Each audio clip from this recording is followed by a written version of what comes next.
Hi, hello everybody. How are you all? I hope all are fit and fine. I am also doing great by the grace of Almighty God. So guys, তোমরা সবাই কেমন আছো? আশা করি সবাই ভালো আছো। So guys, দেখতে পাচ্ছো আবারও চলে আসলাম শ্রাবণী মেলার ভিডিও নিয়ে। সো গাইস, আজকে হলো এই শ্রাবণী মেলার তৃতীয় সপ্তাহ।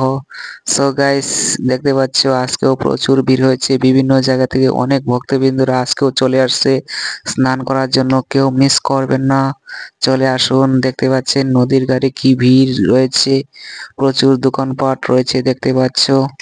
বিভিন্ন জায়গা থেকে অনেক রকমের দোকানপাট এসেছে। সো গাইস, দেখতে পাচ্ছো দোকান আর দোকান। তো গাইস, কেউ মিস করবেন না, চলে আসুন এই রায়ডাক শ্রাবণী মেলাতে। আর মাত্র এক সপ্তাহ বাকি আছে। সো গাইস, এই মেলা মিস করলে আবার 1 বছর পরে আসবে এই মেলা। সো গাইস, তাই বলছি কেউ মিস করবেন না, চলে আসুন এই রায়ডাক শ্রাবণী মেলাতে। দেখতে পাচ্ছ নদীর ঘাটেও প্রচুর ভিড় রয়েছে অনেক ভক্তবিন্দুদের। সো গাইস, আজকের ভিডিও এই পর্যন্ত, দেখা হবে পরের ভিডিওতে।